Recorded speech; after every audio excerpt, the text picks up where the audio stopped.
Hey, welcome to Perth Backyard Veg. Today we're going to be planting some bare root raspberries. Let's go. The first raspberry that we're going to be planting today is a golden raspberry, and I'm so excited to be planting this. I wanted to grow this for ages and we finally got our hands on one.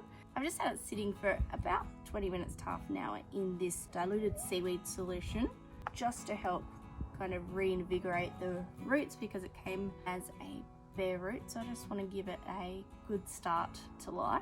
And then I'm going to be tipping this seaweed over the plant once it's planted. I'm going to be watering it in with this solution so it's not going to go to waste. We've got a total of 6 raspberry plants to plant today and 4 different varieties. 2 of them are a floricane variety and 2 of them are primocane variety. So that's the difference between whether it's going to fruit on this year's growth or the second year growth. So we've got this variety and the William Sapel's variety that are both floricane varieties, meaning that they're going to fruit on last year's growth. So we're not going to get any fruit this season from them. I'll have to send up canes and then they'll set fruit the following year. We also have 4 plants that are primocane varieties. We have 2 different varieties of that primocane. We have a heritage and we have an autumn bliss. So we're going to be planting 4 plants in total of the primocane variety, and we've got 2 plants of the floricane variety. You can prune the canes after they've fruited. So if that is on a primocane variety, then you just prune it that same year, the growth that's come up. But if it's a floricane variety, you have to leave this year's growth for next year, but then after it's fruited, you can still cut it down.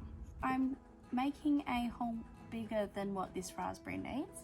We've got some of our homemade compost here, as well as some worm castings. So we're going to be adding that to the hole and then watering it in with the seaweed solution. We do also have some organic fertilizers that we can add to this as well, but we're just going to start with the compost, worm castings and seaweed solution, and as the season progresses we can add the fertilizer if it needs it. Alright, so that hole looks about the right size now, so I'm going to be adding in some of this compost.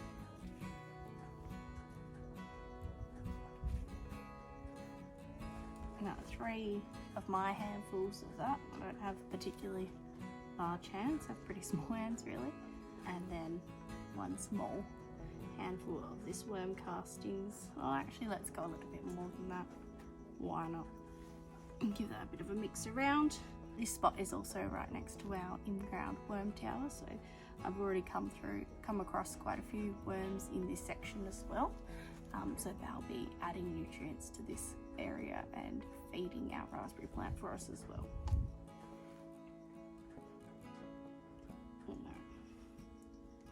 So that's about the right height. Just mix some of this sand back in with it. You want a really well draining soil for your raspberries, so adding the sand back into this is a good thing to do anyway.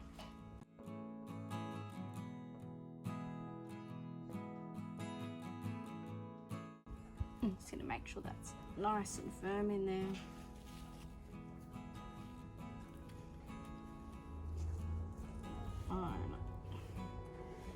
Then I'm going to water in with some of the seaweed solution. That'll do us for now. Just let that soak in. What we have, this is what the bare root raspberries were packaged in. Looks a little bit like a blend between a wood shaving and a coconut core. So I'm actually going to use that to top dress around this raspberry plant. And you can see, well, you might not be able to see, I'll get a close up for you in a minute. There's a little side shoot coming off here already, so this raspberry is beginning to wake up from its dormancy. So I'm just going to put that on there, put a little bit more of this seaweed solution into it.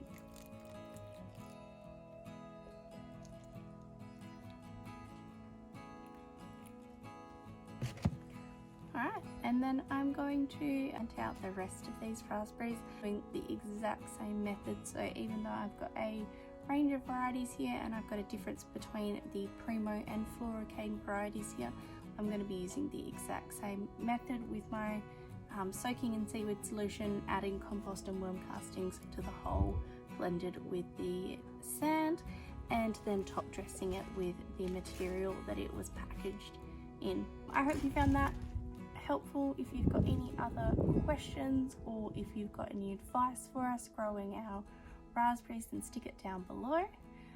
We'll have some future videos on this to give you updates on how raspberry plants are going and to show you the trellising system that we're going to be setting up for us. So be sure to subscribe so you don't miss those future videos. Thanks for watching. Bye.